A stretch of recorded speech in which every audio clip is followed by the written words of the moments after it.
창세기 11번째 시간입니다. 인간이 무엇입니까? 인간이란 무엇입니까? 많은 것들이 있겠죠. 그러나 인간이 란 이런 존재다라고 성경은 분명하게 얘기하고 있습니다. 가장 인간의 본질이 무엇입니까? 인간은 하나님의 형상입니다. 인간은 하나님의 형상으로서 하나님과 교제할 때 가장 행복합니다. 그리고 인간은 하나님의 형상으로서 서로가 서로를 사랑하며 하나님의 영광을 위해 살 때 가장 행복합니다. 또한 인간은 남자와 여자로 창조됐습니다. 인간은 공동체로 창조됐습니다. 그러므로 인간은 서로 섬겨야 합니다. 그리고 하나님께서 남자는 남자대로 여자는 여자대로 역할을 주셨죠. 그 역할에 충실할 때 그럴 때 행복합니다. 그 역할을 약간 벗어나면 가정이 많이 좀 불화가 있는 것 같아요. 그 역할을 잘 따를 때, 그렇죠? 그때 진짜 행복하더라고요. 그것이 인간이기 때문에 그렇습니다. 또 인간은 어떤 존재입니까? 인간은 일하는 존재입니다. 인간은 일하기 위하여 태어난 존재입니다. 특별히 하나님께서 우리에게 맡겨주신 일을 함으로 말미암아 하나님께 영광 돌릴 때 우리는 진정한 행복을 누릴 수가 있습니다. 오늘은 이제 인간이란 또 이런 것이다. 오늘 창세기에 또 얘기하고 있죠. 그래서 인간은 전인적인 존재다. 이건 뭐냐면 인간은 영혼과 육체가 이렇게 통합되어 있는 그런 존재다. 이런 뜻입니다. 인간은 그런 전인적인 존재예요. 오늘 말씀을 보니까 창세기 2장 7절 보시겠습니다. 여호와 하나님이 땅의 흙으로 사람을 지으시고 생기를 그 코에 불어넣으시니 사람이 생명이 되니라. 하나님께서요 흙으로 사람을 지으신 다음에 생기를 불어넣으셨어요. 하나님의 숨입니다. 호흡. 이 생명의 원리죠. 생명의 원리. 이 창세기를 보십시오. 어떤 존재도 어떤 피조물도 이렇게 하나님이 직접 이렇게 창조하시지 않고 그냥 말씀으로 창조하시고 그런데 하나님이 이렇게 아주 정성 들여서 한 땀 한 땀 창조하시는 그것은 인간밖에 없습니다. 생명의 원리인 생기를 코에 쫙 불어넣으시죠. 흙으로 사람을 지으시고 할 때 이 지으신다라고 하는 것은 하나님의 아주 뛰어난 솜씨를 말합니다. 예술품이에요. 여러분, 우리는 예술 작품입니다. 우리는 뭐라고요? 우리는 하나님의 예술품이죠. 그래서 하나님이 얼마나 우리에게 애착이 있으신지 모르겠습니다. 그러므로 우리도 하나님께 애착이 있어야 되죠. 우리는 하나님께 애착이 있는 그런 존재입니다. 자, 그러니까 코에 생기를 싹 불어넣으시니까 사람이 생명이 되니라. 생명은 뭡니까? 살아있는 존재가 되었다 이런 뜻이에요. 살아있는 존재가. 근데 이 생명에는 두 가지 뜻이 있습니다. 살아있는 존재다라고 하는 뜻이 바로 전인이다라고 하는 뜻이에요. 그러니까 살아있는데 이게 뭐냐면 영혼과 육체가 통합되어 있는 존재로 그렇게 되었다 이런 뜻입니다. 생명이라고 하는 뜻은 그러면 이 전인이라고 하는 게 도대체 뭘까요? 그걸 좀 우리가 잘 알아보기 위해서 인간의 구조를 우리가 좀 알아봐야 됩니다. 이게 약간 조금 더 좀 이론적인 것인데 한번 들어보셨으면 좋겠습니다. 인간의 구조를 성경은 크게 세 가지로 얘기합니다. 인간을 어떤 분들은 영과 육과 혼으로 이루어졌다. 이걸 삼분설이라고 해요. 삼분설. 영과 육과 혼으로. 그래서 그렇게 영혼 육으로 이루어졌다. 이게 삼분설입니다. 또 인간의 구조가 아니다. 영혼과 육체로 두 개로 되어 있다. 영과 혼은 똑같은 것이다. 서로 교환될 수 있는 것이다. 이게 이분설입니다. 또 단일론이 있어요. 단일론. 자, 단일론은 뭐냐면 아니다. 영혼과 육체가 뗄 수 없이 하나로 통합되어 있다. 이 세 가지 구조가 있습니다. 어떤 게 더 성경적일까요? 자, 우선 이것을 알아보기 위해서 삼분설을 조금 더 자세하게 좀 말씀을 드릴게요. 삼분설을 자세하게 좀 말씀을 드리면 이 모든 것들을 좀 이해하는 데 도움이 되겠습니다. 자, 삼분설. 인간이 영과 혼과 육으로 되어 있다라고 하는 그런 이론이에요. 근데 요즘은 이 삼분설을 대개는 받아들여지지 않습니다. 성경에 좀 많이 벗어났어요. 삼분설이. 왜 그런지 한번 보겠습니다. 여기서 삼분설을 주장하는 사람은 혼을 지성과 감정과 의지, 이게 혼이라고 합니다. 혼. 그게 혼이에요. 그래서 혼이 하나님을 섬기기도 하고 혼이 죄를 짓기도 한다. 그런데 그리고 혼이 정신적인 요소이기 때문에 사회적인 관계, 그렇지 우리 인간관계를 하는 게 혼이 인간관계를 한다. 그래서 혼이 인간관계를 하고 하나님을 섬기기도 하고 죄를 짓기도 하고 그런 지정이다. 그런데 영이 있다. 이 영은 아주 고귀한 것이다. 그래서 영은 죄를 짓는 법이 없어요. 이 삼분설에 의하면 여기서부터 조심해야 됩니다. 여기서부터 무슨 구원파 이런 거. 영은 죄가 없으니까 내가 죄를 지었다? 그러면 그건 다 뭐가 죄를 진 겁니까? 혼이 죄를 진 거예요. 그러니까 내가 한 번 구원받잖아요. 한 개인이 그리스도인이 될 때 영이 다시 살아난다고 합니다. 그래서 고귀해요. 그래서 그 영은 뭡니까? 죄로부터 자유하답니다. 그러니까 내가 죄를 짓는 거는 영이 죄를 짓는 게 아니야. 혼이 죄를 짓는 거예요. 혼이. 그러면 무슨 일이 벌어지겠습니까? 뭐 아무렇게나 죄를 짓고도 이거는 내 혼이 죄를 진 거야. 나의 영은 이미 구원받았어. 이게 아주 심각한 거죠. 이런 가르침을 지금도 가르치고 있어요. 지금도 가르치고 있습니다. 이거 조심하셔야 돼요. 제가 이게 너무 이론적인 거라서 이거를 설교를 할까 말까 엄청나게 고민했지만 이거 설교를 그래도 통해서 한 번은 말씀해 드려야 될 것 같아요. 요번에 뭐 유명 가수 박모 가수가 와가지고 무슨 무슨 영생의 비밀을 알려준 완전 구원파 그거죠. 하면서 근데 젊은 사람들이 그 박모 가수 큰 기획사도 하고 그러니까 얼마나 그 인기가 있습니다. 그러니까 젊은 청년들이 거기에 막 빠져 들어가가지고 이게 다 이런 거예요. 그렇죠? 영은 하나님과 관계 맺는 종교적 요소이지만 영은 한번 구원받으면 깨끗해지고 죄로부터 자유한다. 근데 그렇습니까? 아니에요. 우리는 육체도 죄짓고 영혼도 다 죄지는 겁니다. 자, 이 삼분설이 왜 나왔냐면은 데살로니가전서 5장 23절 같은 말씀을 오해해서 그랬습니다. 제가 한번 데살로니가전서 5장 23절 한번 읽어볼게요. 평강의 하나님이 친히 너희를 온전히 거룩하게 하시고 또 너희의 온 영과 혼과 몸이 우리 주 예수 그리스도께서 강림하실 때 흠없게 보존되기를 원하노라. 여기서 영과 혼과 몸이 있구나. 성경이 영과 혼과 몸이 있구나라고 했으니까 영과 혼과 몸이 있겠지. 아닙니다. 성경은 뭔가를 강조하기 위해서 비슷한 말을 막 많이 하는 그런 성경의 표현법이 있어요. 원래. 그래서 강조로서 동의어를 열거하고 있습니다. 한번 볼까요? 우리 마가복음 12장 30절에 보니까 내 마음을 다하고 목숨을 다하고 뜻을 다하고 힘을 다하여 이것도 다 똑같은 얘기잖아요. 근데 강조하려고 마음을 다하고 목숨을 다하고 뜻을 다하고 힘을 다하여 그러면 이게 마음도 나왔고 목숨도 나왔고 뜻도 나왔고 힘도 나왔으니까 사분설이겠네요. 그게 아니죠. 성경은 이렇게 동의어를 많이 반복하는 원래 그런 기법이 있어요. 원래 그렇게 씁니다. 이게 히브리식 사고 방식이에요. 이게.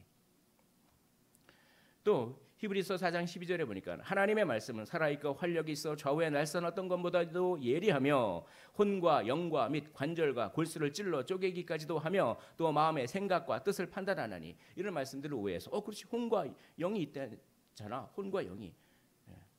이것도 마찬가지죠. 이것도 강조하기 위해서 그렇습니다. 이것도 하나님의 말씀이 혼을 영으로부터 나눌 수 있다는 말이 아니라 아주 하나님의 말씀이 예리하게 파고들어서 그 하나님의 말씀으로부터 우리의 내면이 감춰질 수 없다. 이걸 강조하기 위해서 여러 가지 단어를 열거한 것이에요. 그럼 만약에 그들을 놀리려면 혼과 영과 관절과 골수와 마음과 생각과 육분설이겠네요. 아니잖아요. 그래서 이 삼분설을 주의해야 되는 것입니다. 그 외에 성경은 영과 혼을 호환해서 사용합니다. 어떤 때는 영을 썼다 똑같은 문맥에서 혼을 쓰기도 하고 또 성경은 죽음의 순간에 혼이 떠난다 이렇게 말하기도 하고 어떤 때는 영이 떠난다 이렇게 말하기도 하고 그러니까 혼과 영은 그렇게 뭡니까? 교환해서 쓸 수 있는 거예요.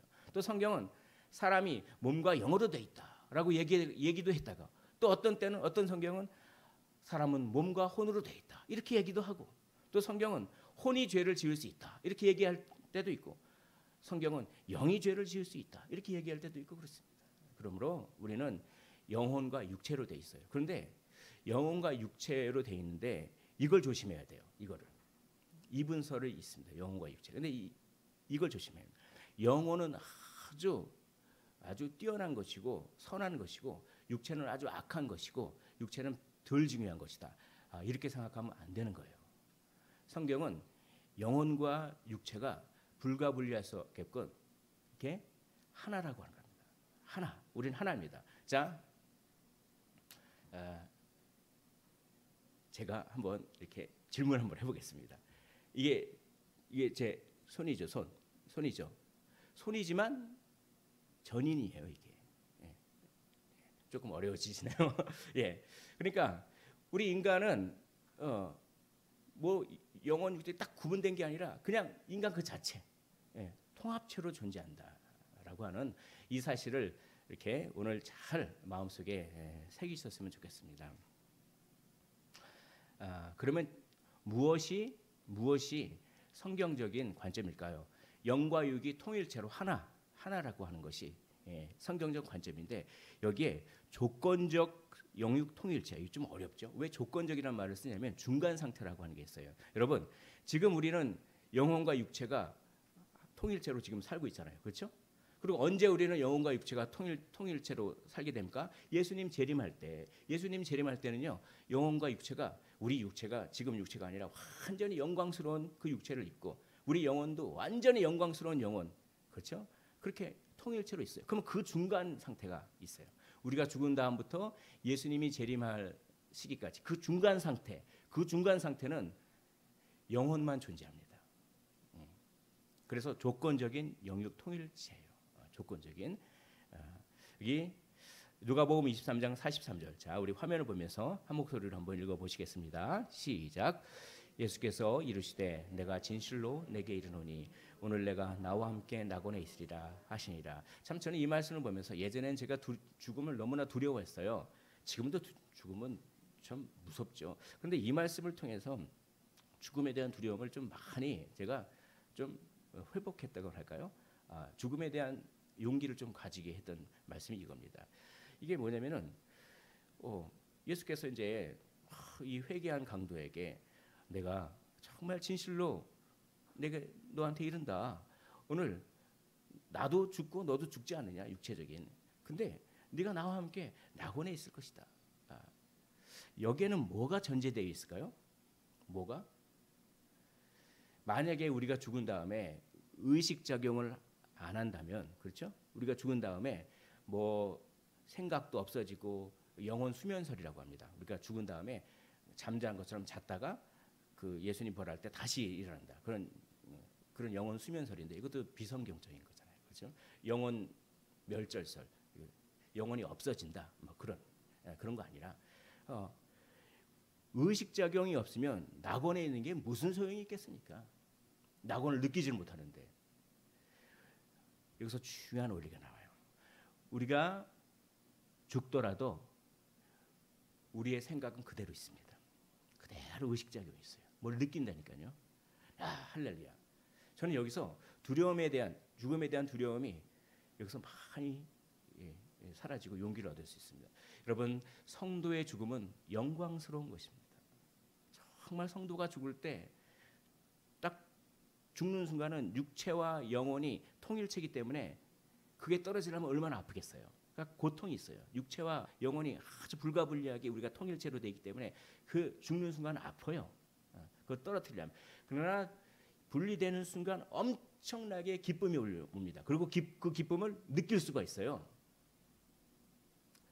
그래서 의식작용이 그대로 살아있고 정말 우리는 아브라함 품, 예수 그리스도의 품에 우리가 안겨서 참된 샬롬, 참된 안식, 참된 행복감, 뭔가 충만하게 채워진 것, 이런 것들을 죽는 순간 바로 경험하게 되는 것이죠.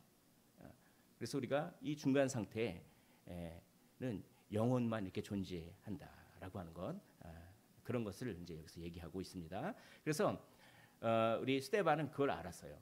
그걸 알아가지고 용기 있게 돌에 맞아 죽어가면서도 막 용서를 선포하잖아요. 예수님처럼 저들의 죄를 용서하여 주시옵소서. 그런 용기가 어디 있을까요?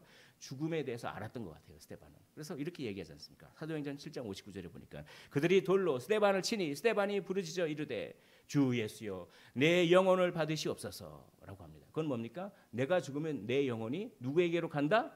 주님께로 간다고 하는 그런 믿음이 있었던 거예요. 그걸 성경은 얘기하고 있습니다. 근데 영혼이 잠잔다, 영혼이 의식작용을 하고 느끼지 않으면 내가 주님께로 간들 그게 무슨 소용이 있겠습니까?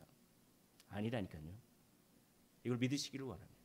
그래서 여기서부터 죽음에 대한 두려움을 이기는 그 힘으로부터 스데반은 순교를 무서워하지 않았던 것 같아요. 그래서 이렇게 저 같으면 막 돌을 던지고 그러면 아이고 아파라 막 그냥 아이고야 막 그랬던 것 같은데 뭐 그런 소리 나고 저들을 용서하여 주옵소서. 야, 어떻게 그럴 수가 있을까요 정말. 성령이 충만해가지고 그렇죠. 내 영혼을 받아 주옵소서라고 하는 사랑하는 성도 여러분, 우리는 죽음으로부터 죽음이 순간적으로 무서울지라도 죽음에 대해서 두려워하지 마시고 용기를 내셨으면 좋겠습니다. 우리는 그런 존재예요. 근데 왜 이렇게 제가 전인을 강조하고 영과 육의 통일체를 강조하고 이렇게 말씀드렸냐면 영과 육의 이원론을 극복하라라고 하는 것을 성경이 얘기하고 있기 때문에 그렇습니다. 이거죠. 아까 말했듯이 영혼은 아주 선한 것이고 영혼은 중요한 것이고 근데 육체는 뭡니까? 육체는 아주 별로 안 중요해. 그리고 육체는 뭡니까? 아주 나쁜 것이야. 그거는 성경이 말하는 것이 아니라 저 헬라 철학, 그리스 철학, 뭐 플라톤 이런 사람들이 얘기하는 거예요. 그걸 갖다가 은연중에 그걸 받아가지고 막 그렇죠. 그렇게 하면 안 되는 것입니다. 성경은 육체를 중요하게 생각하는 것입니다. 그래서 인간의 전인성, 구원의 전인성, 우리의 육체가 부활하고 우리의 육체가 구원받는다고 하는 사실을 우리의 영혼이 부활하고 우리의 영혼이 구원받는다고 하는 사실과 동일하게 중요하게 생각하시길 원합니다. 여러분, 제가 참 존경하는 은사님께서 책에서 이런 말씀을 하셨어요. 영적으로 강건해지기를 원하십니까? 영적으로 강건해지기를 원하는 그리스도인이라면 반드시 육체적인 운동을 하셔야 돼요. 육체적인 운동이나 휴식 같은 일에 또 반드시 제때 잘 쉬어줘야 돼요. 올바른 관심을 가져야 합니다. 그렇죠. 왜입니까? 우리는 영혼만 사는 사람이 아니에요. 우리는 영혼과 육체가 같이 사는 사람입니다. 그래서 정말 경건하시기를 원합니까? 그럼 기도하고 찬양하고 이런 거 당연히 해야죠. 그러나 정말 경건하시기를 원한다면 적당한 휴식이 필요합니다. 정말 경건하시기를 원합니까? 그러면 적당한 운동도 필요해요. 왜냐? 우리는 영육 통일체이기 때문에 그렇습니다. 그러므로 건강관리하는 건 그것이야말로 하나님께 영광 돌리는 일이고 내가 건강관리를 잘하는 것이야말로 그것이야말로 우리의 창조 목적을 이루는 것입니다. 성경은 그렇게 얘기하고 있어요. 인간의 영적인 일을 살피는 어떠한 일도 인간의 육신적인 조건과 또한 심리적이며 감성적인 상태를 도외시하고는 올바로 이루어질 수 없습니다. 우리의 진정한 경건은 우리의 하나님과의 친밀한 관계는 영적인 것은 물론이거니와 육적인 것도 다 종합적으로 우리는 하나님과 친밀한 관계를 맺어야 된다라고 하는 것입니다. 여러분, 전인으로서 나를 돌아보시기를 원합니다. 영과 육의 통일체로서의 나를 돌아보시기를 원합니다. 나는 건강합니까? 영혼이 힘들어 육체가 아픈 적이 있습니까? 영과 육은 연결되어 있으니까요. 육체의 고통 때문에 영혼이 피폐해진 적은 없습니까? 영혼과 육체의 건강을 위해 나는 지금 무엇을 하고 있습니까? 어제 막 새벽에 설교를 준비하면서 육체가 힘들더라고요. 육체가 힘들고 새벽녘에 막 그러면서 육체가 힘드니까 이 말씀 전하는 것도 이게 갑자기 의욕이 떨어지기도 하고 그런 이게 육체와 영혼이 참 연결되어 있구나. 그러면서 불현듯 들은 게 제가 뭐 좀 회개를 한 게 이제 개척한 지 3년이 좀 지났으니까 3년 전에 저의 체중과 지금 저의 체중이 엄청나게 차이가 있더라고요. 10몇 킬로가 차이 있어요. 참 그냥 좀 홀쭉했는데 지금 막 이 배가 나오고 막 그런 거 여기 보니까 많이 좀 앉아 있어서 그런 것 같아요. 그래서 3년 전에는 막 뭐 2만 보씩 걷고 막 그랬어요. 1000보는 막 그러거든요. 근데 지금은 보니까 한 1000보. 그래야지 야 이게 그렇구나 이게 참 이게 하나님 뜻인 것 같아요. 이런 것들이 우리는 영육 통일체인 것입니다. 자 오늘 두 번째 인간은 전인적인 존재다 뿐만 아니라 인간은 갈망하는 존재다. 우리 말씀을 다시 한번 보실까요? 창세기 2장 7장에 보니까 여호와 하나님이 땅에 흙으로 사람을 지으시고 생기를 그 코에 불어넣으시니 사람이 생명이 되니라. 이 생명이라고 하는 단어가 네페시라고 하는 히브리어의 단어예요. 이 네페시라고 하는 것은 전인이다, 영육 통일체다 이런 뜻도 있어요. 지금까지 그걸 말씀드렸어요. 그러나 이 네페시라고 하는 것은 갈망한다 이런 뜻이 있어요. 그래서 뭡니까? 우리는 뭔가를 갈망하는 존재다 이런 뜻이 있습니다. 이 생명이라고 하는 단어에 그런 뜻도 있습니다. 자, 이 네페시라고 하는 것은 숨쉬는 모든 피조물의 충동, 욕구. 그러니까 네페시가 사람만 있을까요? 짐승들에도 있을까요? 짐승들도 있잖아요. 짐승들도 배고프면 먹고 싶고 네페시가 있어요. 충동이 있단 말이에요. 욕구가 있단 말이에요. 사람도 욕구가 있죠. 그런데 짐승의 네페시, 짐승의 욕구와 사람의 욕구는 약간 다른데 아니죠. 많이 다르죠. 그 기준이 있습니다. 그것을 월트키는 이렇게 얘기합니다. 인간의 네페시와 동물의 네페시를 구분하는 기준은 하나님에 대한 인간의 갈망이다라고 하는 것입니다. 동물은 하나님에 대한 갈망이 없어요. 오로지 인간만이. 왜입니까? 인간이 예술품이잖아요. 하나님이 인간을 참 한 땀 한 땀 지으시고 그 코에 생기를 생명의 원리를 쫙 불어넣으시고 어떻게 합니까? 인간에 대한 애착이 있잖아요. 그래서 우리도 기본적으로 우리도 애착이 있어요. 하나님에 대한 애착이 있단 말이에요. 하나님에 대한 갈망이 있단 말이에요. 그러니까 그 갈망을 갖다가 풀어내지 못하니까 어떻게 됩니까? 자꾸 딴 데 가서 갈망을 풀어내려고 하잖아요. 우리는 하나님을 갈망하도록 창조된 존재예요. 우리는 네페시, 우리는 생명이라고 하는 것입니다. 인간은 하나님을 갈망하는 존재로 창조됐습니다. 그래서 시편 기자가 이렇게 얘기합니다. 하나님이여 사슴이 시냇물을 찾기에 갈급한 같이 내 영혼이 주를 찾기에 갈급하나이다. 내 영혼이 하나님 곧 살아계신 하나님을 갈망, 네페시, 살아있음. 갈망할 때 살아있는 거죠. 일할 때 살아있는 것처럼 하나님을 갈망하나니 내가 어느 때에 나아가서 하나님의 얼굴을 배울까. 여러분 우리가 하나님을 갈망할 때 우리는 진정 살아있는 것입니다. 우리가 일할 때 진정 살아있는 것처럼 우리가 하나님께 영광 돌릴 때 우리는 생명으로 진정 살아있는 것처럼 동시에 우리는 하나님을 갈망할 때 우리의 전인이 우리의 영혼뿐만 아니라 우리의 육체가 하나님을 갈망하고 하나님께 예배드릴 때 그래서 우리는 예배드릴 때 영혼만 예배드리는 게 아니에요. 육체도 예배드리는 거예요. 그래서 뭐합니까? 박수도 치고 손도 흔들고 그래서 어떻게 합니까? 아멘으로 얘기도 하고 그렇게 전인적으로 하나님께 예배드려야 되는 것이죠. 만약에 우리가 이렇게 하나님을 갈망하지 않는다면 자꾸 딴 거 갈망하세요. 그 예가 바로 사마리아 여인이잖아요. 우물가의 여인. 그 우물가의 여인이 남편이 5이었습니다. 남편이 5이라고 하는 것은 그는 뭘 상징합니까? 그만큼 목마른 거예요. 사랑에 대해서 목마른 겁니다. 자꾸 뭔가 내가 사랑받고 싶은데 그게 충족이 안 되는 거예요. 그게 충족이 안 되는 겁니다. 그런 인간상을 상징하는 것이 바로 사마리아 여인이에요. 그 사마리아 여인에게 예수님께서 찾아가시잖아요. 왜입니까? 너는 지금 헛된 갈망을 계속 하고 있잖아. 내가 진짜 너에게 헛된 갈망 말고 정말 내가 주는 물을 먹는 자는 다시 목마르지 않는 그걸 내가 너에게 가르쳐주고 싶어서 내가 이 사마리아 유대인들을 배척하는 사마리아로 내가 그냥 가잖아. 그런 거죠. 근데 그때가 오침 시간이었어요. 여러분 중동은 날씨가 엄청 뜨거워요. 그래서 이때 중동 지방에는 지금도 섭씨 50도, 55도 막 그러거든요. 그러면 모자 안 쓰잖아요. 바로 열사병 걸립니다. 바로 한 10분만 있으면 엄청. 그러니까 오침 시간이 있어요. 자야 돼요.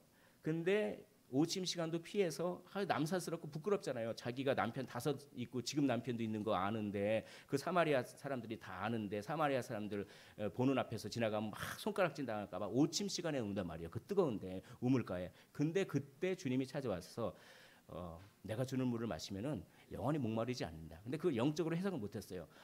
그렇습니까? 그러면 내가 그 물을 좀 주십시오. 그럼 제가 다시는 물 길러 오지 않겠습니다. 그러니까 예수님께서 영적으로 네가 해석을 못하는구나. 그러니까 너 남편 있지? 딱 얘기하는 겁니다. 깜짝 놀라는 거죠. 남편이 5 있는데 지금 남편도 뭐 정식 남편이 아닙니다. 뭐 그렇게. 예. 그러면서 그 여인이 자기의 삶을 알아맞힌 그 예수님을 선지자로 알고 이제 자기의 갈망을 막 얘기하는 거예요.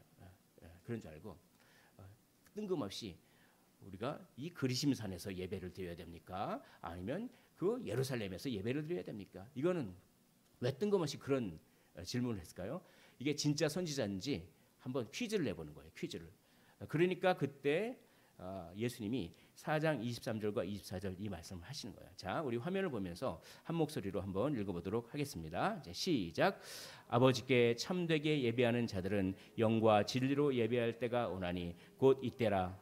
아버지께서는 자기에게 이렇게 예배하는 자들을 찾으시니라. 하나님은 영이시니 예배하는 자가 영과 진리로 예배할지니라. 이 대답은요, 그 여인이 예상할 수 없었던 까무러치게 놀랄 만한 대답이에요. 그러니까 여인은 이렇게 생각했죠. 야, 이런 이유 때문에 예루살렘에서 예배드려야 돼. 아니야, 이런 이유 때문에 뭐 야곱이 있었고 뭐 어쩌고 저쩌고 해서 니네 이 세겜 땅 이 그리심산에서 예배드려야 돼. 이렇게 공간적인 걸 생각했는데 예수님은 그 여인이 예상한 것과는 전혀 예측하지 못한 대답을 하신단 말이에요. 이제는 공간이 중요하지 않아. 영과 진리로 예배할 때가 온다. 이렇게 얘기하니까 완전히 이 자기의 그 예상했던 답을 벗어나면서 이거는 정말 이분은 진짜다. 이분이 진짜다. 영과 진리로 예배한다는 건 뭡니까? 한마디로 이거예요. 성령 충만함으로 예수님을 의지하면서 예배드리는 겁니다. 여러분, 성령 충만함으로 예수님을 의지하면서 예배드리십시오. 공간은 중요하지 않다. 내가 성령 충만함으로 예수님을 의지하면서 예배드리면 그게 진짜 예배다. 그러니까 와, 이분은 진짜 대단한 분이다. 진짜 천지자다. 라고 하면서 이제 예수님을 믿게 되는 것이죠. 믿게 되는데 이제는 어떻게 믿느냐? 이제 자기의 갈망이 다 풀어졌어요. 자기가 그렇게 헛된 꿈을 줬던 그런 갈망이 다 풀어지고 정말 이분을 내가 의지하면 정말 영원히 목마르지 않는 그런 만족감을 느낄 수가 있겠구나라고 한 것을 알았던 것 같습니다. 그 증거가 뭡니까? 이제 사람들에게 가서 전하는 거예요. 오침 시간에 사람들 피해서 막 손가락질 받을까 봐 사람들 피해서 막 왔잖아요. 근데 이제 사마리아 사람들한테 막 이분을 전하는 거예요. 이분이 선지자다. 이분이 큰 선지자다. 그렇게 막 이분이 세상의 구주다. 막 그렇게 전하는 겁니다. 그건 뭡니까? 이제 남들이 나를 어떻게 손가락질하건 그런 거 필요 없다. 나는 이제 참된 만족을 경험했다. 이런 뜻이죠. 그걸 상징하고 있습니다. 여러분, 그렇게 인간은 누구를 갈망하는 존재로 창조되어 있습니까?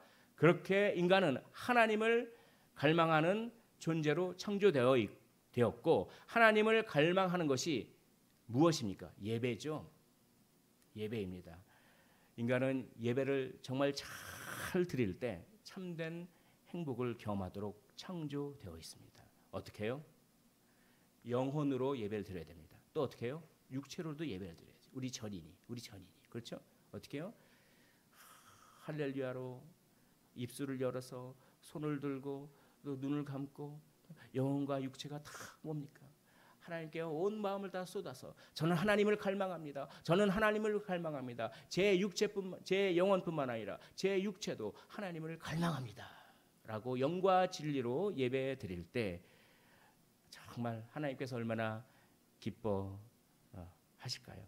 오늘 요한복음 4장 23절 24절 보면 이렇게 말씀이 나옵니다. 이렇게 예배하는 자를 찾으시느니라. 사랑하는 성도 여러분, 찾고 계십니다. 이렇게 예배하는 자를 찾고 계세요. 이렇게 영혼과 육체가 하나님을 갈망하면서 온전히 하나님께 영과 진리로 온전히 우리 마음을 쏟아서 예배드리는 자를 하나님은 지금도 찾고 계십니다.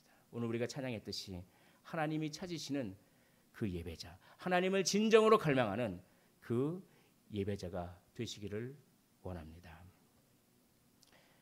전인으로서 나는 하나님을 갈망합니까?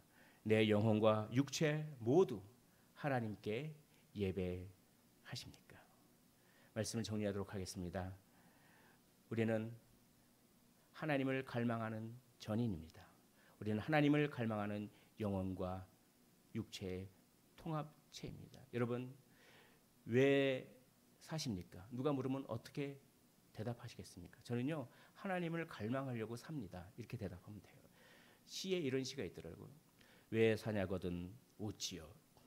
왜 사냐거든 웃지요. 사람들은 왜 사십니까? 이렇게 물어보면 뭐 할 말이 없으니까, 그리고 사는 게 다 그렇고 아무리 뭐 해봤자 그냥 허무하고 그러니까 피식 웃고 그러잖아요. 그러나 우리는 아닙니다. 왜 사냐고 물으면 저는요, 하나님을 영혼과 육체로 갈망하기 위해서 삽니다. 그럴 때 저는 참된 행복을 경험합니다. 라고 대답하시는 우리가 되시기를 주님의 이름으로 축원을 드립니다.